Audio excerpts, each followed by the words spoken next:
Back as we are every month with the man in charge of Mizzou Athletics, Athletic Director Jim STERK, as we go inside the huddle. And it is the football bye week. There's still a lot going on, but it's a happy bye week, even though Missouri's coming off the loss to Georgia. 3-1 start to this football season, and you've got to be happy with the way Barry Odom and his staff have guided their team through their first 4 games. One, it's amazing it's been a month already. Yeah. It's flown by, and when you start fall season, I think that's for everyone. I think it just flies. September flies by, and good start. Really good. I think felt, even though a loss, we hurt ourselves with 3 turnovers, but otherwise I thought we played them head up pretty well, and told Barry I think he should feel really good, and the team should feel good, not satisfied, but that they took the number 2 team in the country, and without those 3 turnovers, I like our chances in that game. So, and then I think that we can compete with people if we reduce those. So, very exciting. It was fun to have a packed crowd, and really a lot going on, and so that was a heck of a day. It was a fun atmosphere. Missouri will be on the road for the next couple of games, but I'd encourage everybody to go to mutigers.com, get your tickets for homecoming the next time the Tigers will be in the zoo when they host Memphis.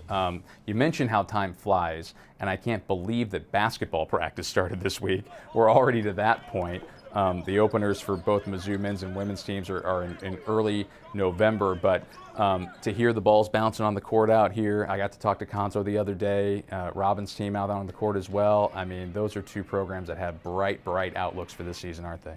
Yeah, it's exciting. I think Konzo had said, if Jonte came back, he felt like overall the team could even take another step forward, and I think having the players know what to expect, even though he has a lot of new guys on the team. I think he likes his chances, likes his team, likes the chemistry there. Robin has a lot of her team coming back, but kind of a change.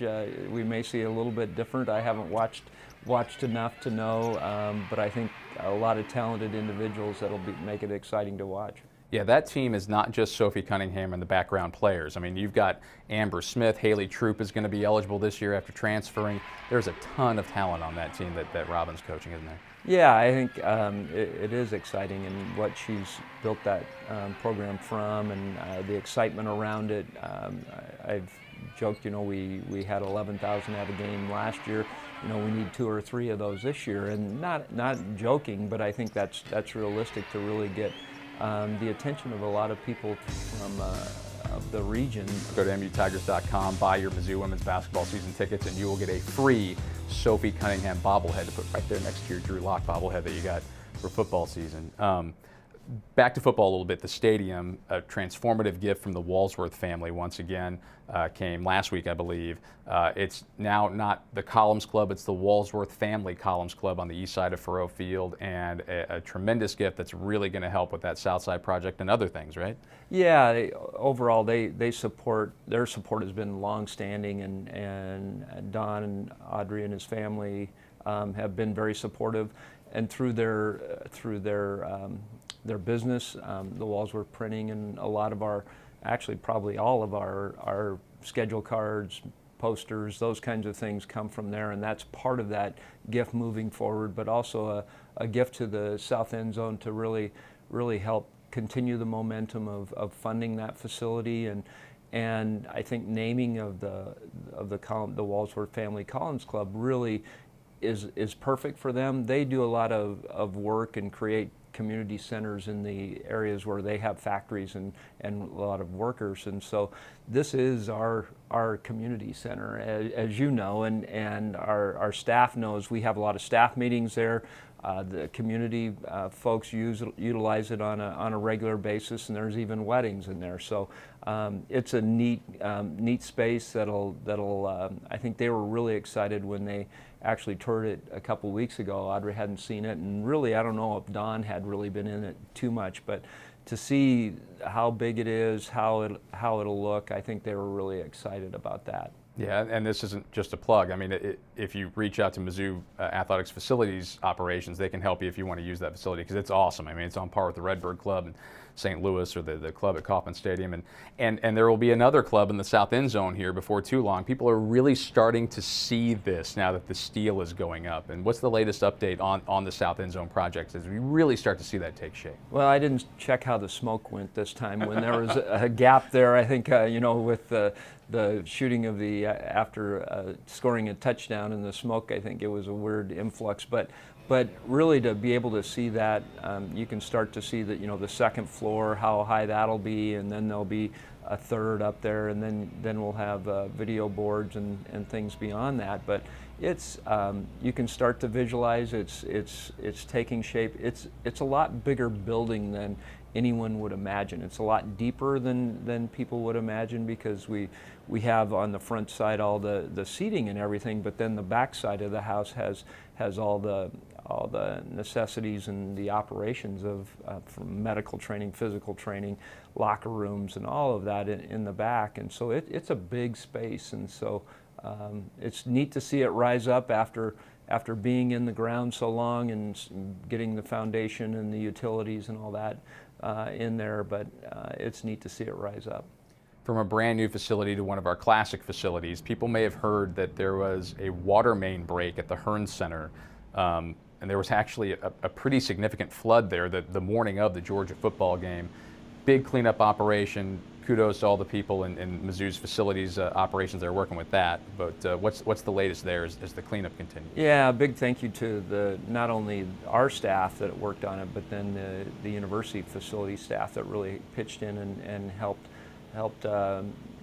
make it available so that the building could be utilized on that morning, actually, and that day for the football game. But the Hearns, people take shots at it and all, but to withstand a major water main break and then still be able to utilize 3/4 of the building is amazing. For the short term, volleyball probably out of necessity be playing in the arena. That hasn't, how long, we don't know.